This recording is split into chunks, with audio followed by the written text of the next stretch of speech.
Assalamualaikum warahmatullahi wabarakatuh. Perkenalkan, nama saya Indonesia Waliananta dari kelas PAI A6 dengan NIM 252101010054. Di sini saya akan mempresentasikan tugas makalah Pancasila saya dengan judul menanamkan nilai ketuhanan dan nilai kemanusiaan sebagai fondasi etika dalam kehidupan sehari-hari bermasyarakat dan beragama. Dengan latar belakang, Indonesia adalah sebuah negara yang terdiri dari berbagai macam suku, bangsa, dan agama. Keberagaman tersebut dapat menjadi kekuatan bagi bangsa Indonesia dan jika juga dikelola dengan baik dan diarahkan untuk menuju tujuan yang sama. Pancasila sebagai dasar negara Indonesia di dalamnya memiliki nilai-nilai yang terkandung dalam setiap silanya, termasuk juga sila pertama yang berkaitan dengan ketuhanan yang Maha Esa dan juga sila kedua yang berkaitan dengan kemanusiaan. Dalam makalah ini, pembahasan tentang nilai ketuhanan dan nilai kemanusiaan beserta contoh penerapannya sangat penting untuk bisa menjaga kerukunan antar umat beragama dan memiliki sikap saling mencintai sesama manusia. Untuk rumusan masalah yang pertama, apa yang dimaksud dengan nilai ketuhanan dan nilai kemanusiaan? Nilai ketuhanan yaitu sila pertama yang berbunyi ketuhanan yang Maha Esa, yaitu pengakuan akan keberadaan Tuhan sebagai pencipta alam semesta dan menjunjung tinggi nilai toleransi dan juga kebebasan beragama. Nilai ketuhanan merupakan nilai tertinggi karena menyangkut dengan nilai yang bersifat mutlak. Nilai inilah yang menjadi sumber nilai kebaikan jika suatu perbuatan tidak melanggar prinsip hukum dan nilai-nilai ketuhanan. Perbuatan tersebut bisa dianggap baik. Masyarakat bisa sangat memahami juga menerapkan sebuah prinsip ini yang harus kita semua amalkan di dalam kehidupan sehari-hari. Jadi, kita harus menempatkan Allah sebagai objek ibadah utama kita untuk menunjukkan bagaimana prinsip tauhidullah dan ketuhanan saling berkaitan. Kita bisa dapat hidup rukun dan juga damai di bawah naungan Allah jika kita menaatinya. Untuk pengertian nilai kemanusiaan, yaitu sila kedua yang berbunyi kemanusiaan yang adil dan beradab, yaitu mengakui dan memperlakukan orang lain dengan hormat berdasarkan nilai dan martabat mereka sebagai makhluk Tuhan. Setiap orang pasti memiliki hak. Kurangnya pelatihan bagi aparat penegak hukum menjadi salah satu faktor lemahnya penegakan hukum. Banyak aparat penegak hukum kesulitan menerapkan hukum dan prosedur yang berlaku secara efisien karena belum sepenuhnya memahami akibatnya. Ketidakmampuan menerapkan hukum secara adil, sebuah pelanggaran dapat terjadi tanpa konsekuensi yang serius. Nilai-nilai kemanusiaan yang tercermin di dalam sila kedua ini menuntut agar rakyat Indonesia memperlakukan semua orang secara setara. Oleh karena itu, setiap orang perlu diperlakukan dengan rasa hormat dan harus bertindak sesuai dengan ada di dalam nilai-nilai Pancasila dalam sila kedua ini. Untuk rumusan masalah yang kedua itu contoh penerapan nilai ketuhanan dalam kehidupan sehari-hari. Yang pertama, tidak menyakiti tanaman dan hewan. Misalnya, tumbuhan dan hewan itu adalah makhluk hidup ciptaan Tuhan. Penting untuk memperlakukan mereka dengan kasih sayang dan perhatian. Fungsi penting tumbuhan itu meliputi bisa memproduksi makanan dan produksi oksigen. Kehidupan manusia juga mendapat manfaat dari hewan. Beberapa di antaranya berfungsi sebagai sumber makanan, teman, dan membantu menjaga keseimbangan ekosistem. Kehidupan manusia terdampak ketika tumbuhan dan hewan rusak. Untuk contoh yang kedua itu tidak meninggalkan kewajiban beribadah. Misalnya, tidak melalaikan kewajiban beribadah, kita harus senantiasa menjalankan perintah agama sesuai ajaran yang berlaku, baik berupa ibadah sunnah maupun ibadah wajib. Melakukan ibadah merupakan salah satu cara untuk kita menaati Tuhan dan kita mengungkapkan rasa syukur atas segala nikmat yang Tuhan berikan di dalam hidup kita. Untuk contoh berikutnya itu contoh penerapan nilai ketuhanan dalam kehidupan bermasyarakat. Yang pertama, bekerja sama antar masyarakat tanpa membeda-bedakan status agamanya. Misalnya, membina persatuan dan bekerja sama dengan semua orang. Apapun keyakinan agamanya adalah bentuk dari kerjasama tanpa membedakan agamanya. Manusia adalah makhluk sosial yang tidak bisa hidup sendiri di dalam kehidupan sehari-hari.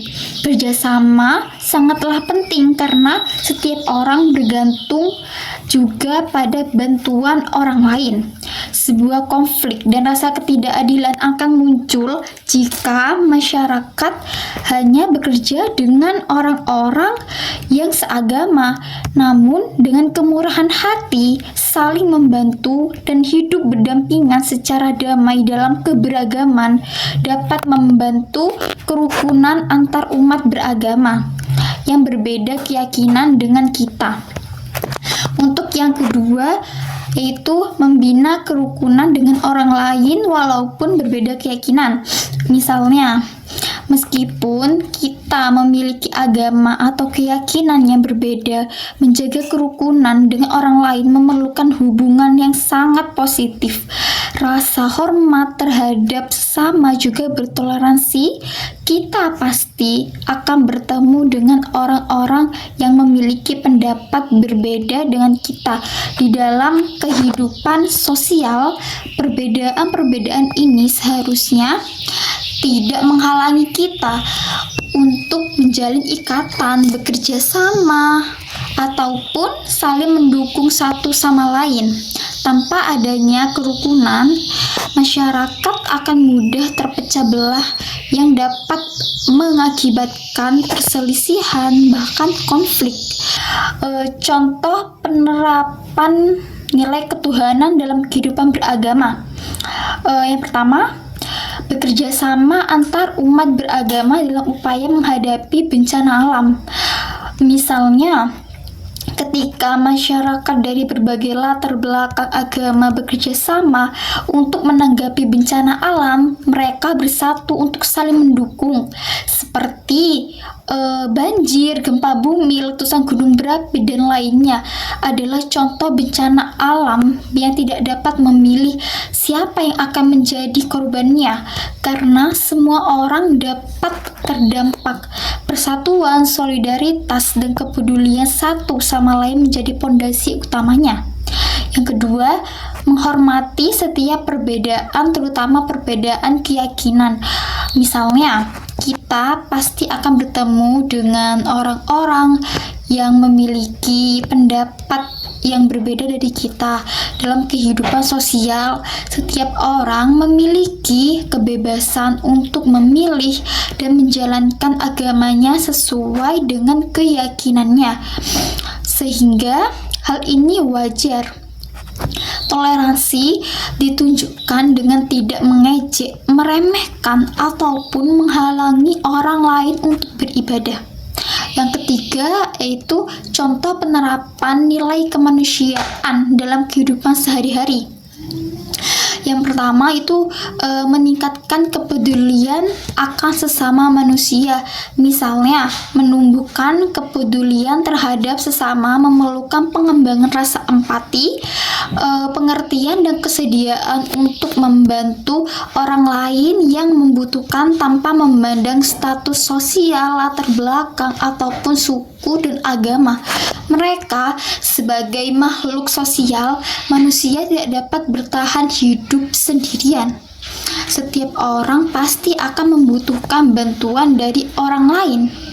Yang kedua, mengakui bahwa semua orang memiliki derajat, hak, dan kewajiban yang sama. Misalnya, memahami bahwa setiap manusia adalah ciptaan Tuhan dan harus diperlakukan secara berarti mengakui bahwa semua orang terlepas dari status sosialnya, ras, agama, dan juga semua itu memiliki hak dan kewajiban dan martabat yang sama. Perbedaan ini tidak menjadikan seseorang lebih baik atau lebih buruk. Setiap orang berhak atas kesempatan yang sama dalam kehidupan bermasyarakat. Setiap orang memiliki kewajiban yang sama untuk mematuhi hukum dan menjaga perdamaian. Contoh berikutnya itu contoh penerapan nilai kemanusiaan dalam kehidupan bermasyarakat. Yang pertama, tidak semena-mena terhadap orang lain. Misalnya, kita sebagai manusia harus menghormati hak dan kewajiban orang lain dan juga menahan diri untuk tidak bertindak semena-mena terhadap mereka, memperlakukan orang lain secara adil dengan rasa hormat dan tanpa perilaku semena-mena, dan juga keegoisan seringkali menjadi akar penyebab perilaku semena-mena yang mengakibatkan penghinaan dan penindasan terhadap orang lain. Meskipun semua orang memiliki hak, tanggung jawab, dan martabat yang sama. Untuk yang kedua yaitu menghormati pendapat orang lain. Misalnya, saling menghormati ditunjukkan dengan mendengarkan dan menghormati pendapat orang lain tanpa merendahkan atau memaksakan pendapat sendiri.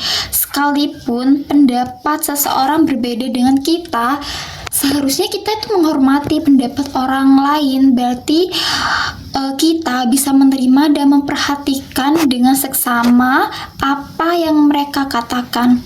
Oleh karena itu, wajar jika pendapat mereka itu pastinya berbeda dengan pendapat kita. Untuk contoh berikutnya itu contoh penerapan nilai kemanusiaan dalam kehidupan beragama. Yang pertama, membiarkan setiap agama berpartisipasi dalam agama mereka. Misalnya, masjid menggunakan pengeras suara untuk mengumandangkan azan dan non-muslim tidak keberatan. Membiarkan setiap agama menjalankan kegiatan keagamaannya sendiri berarti membiarkan kebebasan kepada setiap penganutnya untuk menjalankan kegiatan ajaran agamanya. Setiap orang berhak meyakini, memilih, dan menganut ajaran agamanya sesuai dengan hak asasi manusia yang dikenal sebagai kebebasan beragama. Yang kedua, toleransi keberagaman. Misalnya, Islam menganjurkan toleransi terhadap perbedaan ras, agama, dan budaya. Setiap orang sama di mata Tuhan. Toleransi keberagaman adalah pola pikir yang menghargai dan menghormati perbedaan sosial, agama, ras, budaya, dan lainnya. Bahkan pendapat, semuanya dapat menjadi area perbedaan. Semboyan Indonesia adalah Bhinneka Tunggal Ika, yang berarti berbeda-beda tetapi tetap satu jua. Ini membuktikan bahwa perbedaan adalah kekuatan, bukan alasan konflik. Toleransi berarti membiarkan orang menjalankan hak dan tanggung jawab mereka sesuai dengan keyakinan mereka sendiri. Untuk rumusan masalah yang keempat itu ada tantangan yang dihadapi dalam mengimplementasikan nilai ketuhanan di era globalisasi. Yang pertama, toleransi antar umat beragama. Konflik berbasis agama telah muncul di era globalisasi. yang menunjukkan kurangnya pemahaman budaya tertentu tentang ketuhanan. Perselisihan ini seringkali dipicu oleh kesalahpahaman terhadap agama tertentu. Ketuhanan yang seharusnya menjadi landasan kerukunan justru diimplementasikan secara tidak tepat dalam kehidupan sehari-hari. Hal ini menunjukkan bahwa peningkatan pengetahuan tentang nilai-nilai luhur membutuhkan upaya berkelanjutan, baik yang melibatkan pendidikan formal maupun kegiatan masyarakat. Yang kedua, pendidikan nilai ketuhanan, isu-isu baru yang menguji efektivitas pendidikan formal dalam menumbuhkan prinsip-prinsip moral telah muncul di era globalisasi. Seringkali siswa terpapar konten digital yang tidak selalu mencerminkan nilai-nilai Pancasila. Kesadaran mereka akan nilai toleransi dan penghormatan terhadap keberagaman terkadang dapat dikaburkan oleh hiburan ini yang dapat dibagikan melalui media sosial atau platform video. Selanjutnya itu tantangan yang dihadapi dalam mengimplementasikan nilai kemanusiaan di era globalisasi. Yang pertama, lingkungan sosial dan peran keluarga. Di era globalisasi, keluarga dan lingkungan sosial memiliki pengaruh besar terhadap cara pandang generasi muda terhadap nilai-nilai kemanusiaan yang adil dan beradab. Individu muda yang tumbuh dalam keluarga yang menganut Pancasila umumnya lebih memahami Pancasila sebagai sila kedua. Di sisi lain, keluarga yang mengabaikan perkembangan karakter anak-anak dapat membuat mereka terpapar dampak negatif globalisasi. Untuk yang kedua, nilai kemanusiaan dalam era digital menegakkan prinsip-prinsip kemanusiaan, menghadirkan tantangan yang baru di era globalisasi yang didorong oleh teknologi digital ini. Fenomena di dunia maya seperti perundungan cyberbullying merupakan masalah utama yang tercatat. Pentingnya etika komunikasi yang sejalan dengan prinsip adil dan beradab masih belum sepenuhnya dipahami oleh banyak anak muda yang menggunakan platform digital. Perumusan masalah yang kelima itu makna prinsip ketuhanan yang Maha Esa. Yang pertama, manusia dipandang sebagai makhluk paling mulia yang diciptakan oleh Tuhan yang Maha Esa. Karena manusia merupakan makhluk sosial dan pribadi yang memiliki kehendak bebas dan akal budi sesuai dengan prinsip ketuhanan yang Maha Esa.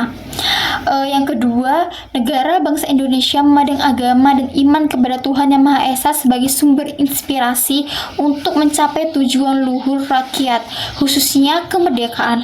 Yang ketiga, untuk yang selanjutnya, makna prinsip kemanusiaan, adil dan beradab. Yang pertama, manusia dipandang sebagai makhluk paling mulia yang diciptakan oleh Tuhan yang Maha Esa karena manusia merupakan makhluk sosial dan pribadi yang memiliki kehendak bebas dan akal budi. Yang kedua, manusia diakui dan diperlakukan sesuai dengan harkat dan martabatnya sebagai makhluk ciptaan Tuhan yang Maha Esa yang mempunyai hak dan kewajiban yang sama di hadapan hukum. Untuk terakhir itu kesimpulan. Kesimpulannya itu ketuhanan yang Maha Esa, yaitu pengakuan akan keberadaan Tuhan sebagai pencipta alam semesta dan menjunjung tinggi nilai toleransi dan juga kebebasan beragama. Dan nilai kemanusiaan itu kemanusiaan yang adil dan beradab, yaitu mengakui dan memperlakukan orang lain dengan hormat berdasarkan nilai dan martabat mereka sebagai makhluk Tuhan. Untuk contoh penerapan nilai ketuhanan dalam sehari-hari itu, kita tidak boleh menyakiti tanaman dan hewan. Untuk dalam kehidupan bermasyarakat itu contohnya yaitu bekerja sama antar masyarakat tanpa membeda-bedakan status agamanya. Untuk penerapan keagamaan contohnya itu dalam kehidupan beragama, yaitu bekerjasama antar umat beragama dalam upaya menghadapi bencana alam. Untuk contoh penerapan nilai kemanusiaan dalam kehidupan sehari-hari itu ada meningkatkan kepedulian akan sesama manusia. Dalam masyarakat juga itu tidak semena-mena terhadap orang lain. Dalam beragama itu membiarkan setiap agama berpartisipasi dalam agama mereka. Tantangan yang dihadapi dalam mengimplementasikan nilai ketuhanan itu dalam era globalisasi itu kita itu toleransi antar umat beragama. Dan tantangan yang dihadapi dalam mengimplementasikan nilai kemanusiaan di era globalisasi saat ini yaitu lingkungan sosial dan peran keluarga. Untuk makna prinsip ketuhanan itu yang Maha Esa, yaitu manusia dipandang sebagai makhluk paling mulia yang diciptakan oleh Tuhan yang Maha Esa. Yang selanjutnya yaitu prinsip sila pertama, manusia diyakini merupakan makhluk ciptaan Tuhan yang Maha Esa. Terus prinsip kemanusiaan yang adil dan beradab, yaitu atas dasar prinsip sila pertama, manusia diyakini merupakan ciptaan Tuhan yang Maha Esa. Sekian presentasi atau penyampaian materi yang bisa saya sampaikan, kurang lebihnya mohon maaf. Wassalamualaikum warahmatullahi wabarakatuh.